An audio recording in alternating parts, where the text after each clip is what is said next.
just that simple. We have no idea at this point. He started laughing.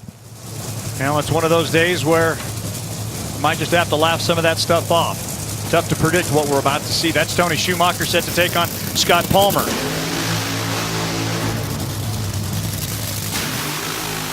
Scott Palmer emblazoned in that battle for the top 10. Currently finds himself in that 10th position with his Tommy Thompson Cat Spot Top Fuel team.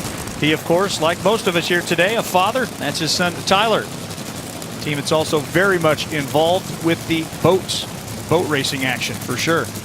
I like the Dogfather shirt that he was wearing. That was kind of cool. You like the Godfather, right? I like the Dogfather too.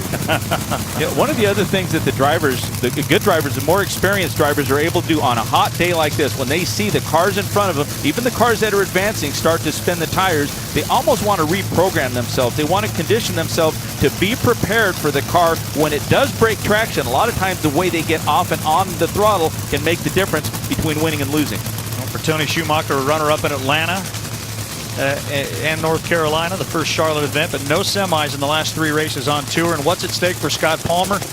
Keeping that gap between he and Sean Langdon growing. Quick explanation of the oil down penalties. First oil down on the weekend, lose 5, then you lose 10, then you lose 15. Sean Langdon's just giving points away, and Palmer can add 20 more here. Can he pull the upset against the shoe? Palmer's gonna do it. 396.9. Look at Bobby Lagana that helps that team. And look at the rest of the Cat Spot crew. They are fired up, and why shouldn't they be? Tony Schumacher may lead all pro drivers with 5 race wins here. He will not add to it in this, his 17th trip to Bristol. Well, we can already see the pattern here that's developing. It may not necessarily be about the car with the most power. You can see Palmer's car at about the 8th mile. It launches good. It's got 8 cylinders right now. But watch on the left side of the screen. You're going to see some raw fuel coming out. And that may not necessarily hurt it on a day like this because it's losing power. It may calm the clutch down and help it get to that finish line without breaking traction on those rear tires. 2 quick notes. The first time ever Scott Palmer in 12 attempts and eliminations has beaten Tony Schumacher. And for the first time ever, that man and that team have gone back to back to back with first round wins. Now it's time for a little road rage, courtesy of Kevin Kinsley. He'll take on the scrapper, Mike Salinas.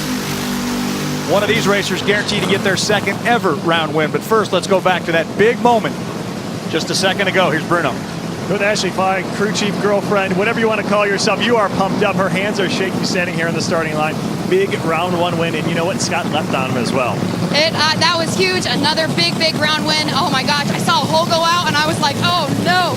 And then they spun, and I was like, oh, we got it, we got it. It was awesome. It was awesome. Let's go do it again. Congratulations. Thank you so much. And now it's time for Advanced Auto Parts advancing to the next round interview. Scott Palmer's at the top with Amanda.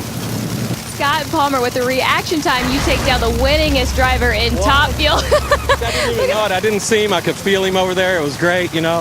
I had some kitty power, you know. We got to sell some Cat Spot litter. I mean, it's great. Tommy Thompson, Mark Recycling, all our guys, Torrance's guys, Lagana's. What a team. It's awesome. Congratulations. Get back to work, Scott. They need you back there. Well, for Mike Salinas, a guy